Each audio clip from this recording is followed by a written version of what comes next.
Let's solve this equation. We got x plus 5 over x squared minus 3x minus 10 minus 5 over x squared minus 10x plus 25 equals x minus 5 over x squared minus 3x minus 10. Our first step is to factor all of our denominators. So let's start with this first one. We got x squared minus 3x minus 10. This is the PSD method. Reason why is because we have x squared x, no number in front of our x squared.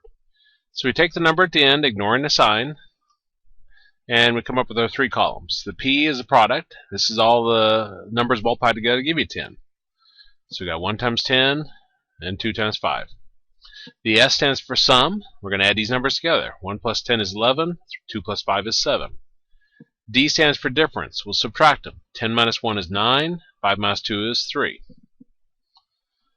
Number we're looking for is a 3, which is right here, which means we'll use 2 and 5.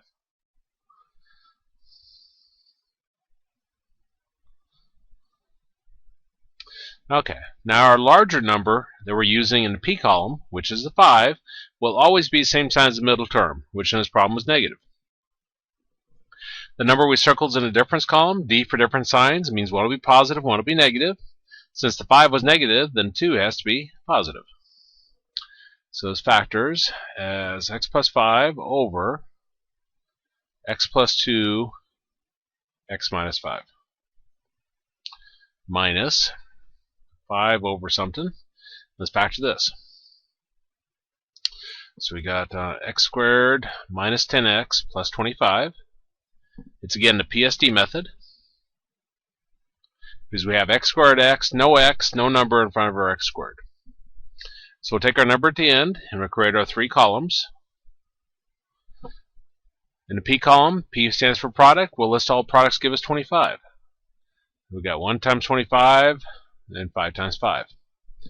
In the S column, S for sum, we want to add them together. 1 plus 25 is 26, 5 plus 5 is 10. D is difference. Subtract smaller from larger. 25 minus 1 is 24, 5 minus 5 is 0. Number we're looking for is a number in our middle term, which is 10, which is right here, which means we use 5 and 5.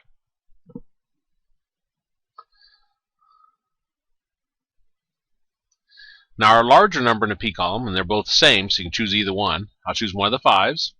The larger number is always the same sign as the middle term, which is negative. The number I circled in the S column, S for same sign. Since this 5 is negative, then the other 5 is negative also.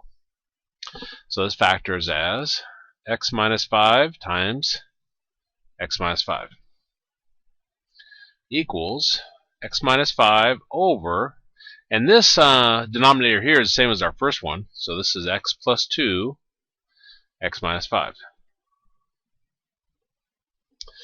Okay, step 2. Figure out what your LCM is, and then multiply everything by it. So we'll start with our first factor. In case you're wondering, yes, you could cancel these x minus 5s. I'm not sure if it'll really add anything in this particular problem if you did that, but you could. Take a look at our first factor, the x plus 2. Now I'm looking for the greatest number of x plus 2's in a single denominator. There's 1 here, none here, 1 here. So the greatest number of x plus 2's in a single denominator is 1.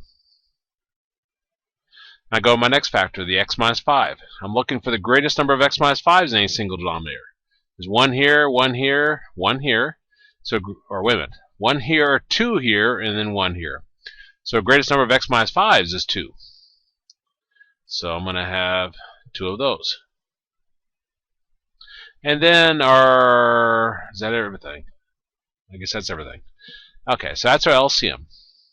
We're going to multiply it times our first fraction. So times the x plus 5 over x plus 2, x minus 5. Minus, We'll multiply it times this fraction, but I'll put it after it because that negative. I don't want to lose track of that. So that's x plus 2, x minus 5, x minus 5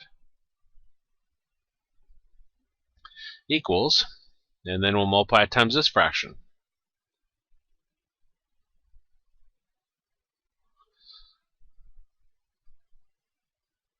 One problem. Just barely enough space. There we go. Now over here, this x plus 2 cancels that x plus 2. This x minus 5 cancels that x minus 5. On this part, this x minus 5 cancels that x minus 5. This x minus 5 cancels that x minus 5.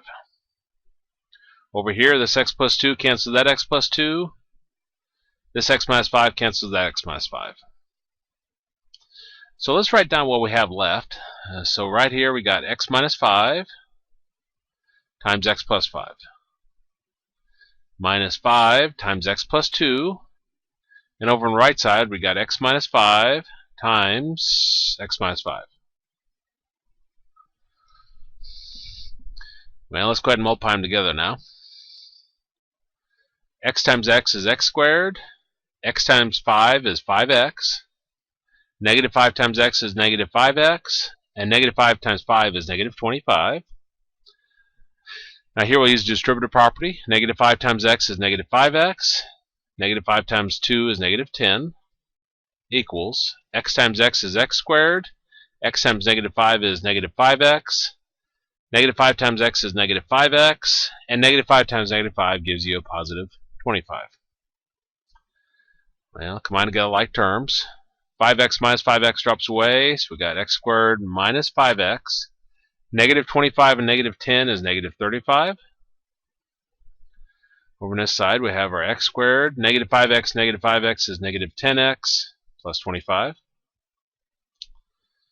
Now, it looks like we have a quadratic, except for, you notice I have an x squared on both sides. If you got same term on both sides, you can just drop them. So that gives us negative 5x minus 35 is equal to negative 10x plus 25. So on step 3, where we say solve for x, this is actually a linear equation. So I want to get everything with an x on one side and numbers on the other. So I'll take negative 10x over there, take negative 35 over here. Take anything across your equals, your sign changes, so negative 10x becomes a positive 10x. The negative 35 becomes a positive 35. Combine together like terms. Negative 5x plus 10x is 5x. Combine together numbers. 25 plus 35 gives us 60. And then divide both sides by 5. And we get x is equal to 12. Maybe. Remember, we have to check that to make sure it doesn't cause any denominator to equal 0. If I plug that back up here, I'll choose the factored form. 12 plus 2 is 24. 12 minus 5 is 7. Those two multiplied together don't give me 0. If I put 12 here, 12 minus 5 is 7. 12 minus 5 is 7. 7 times 7 is 49. That's not 0. 12 plus 2 is 24. Oh, I already did that one. We could care less what it's actually equal to. We just need to make sure it doesn't cause any of our denominators to equal to 0. So our answer is x equals 12.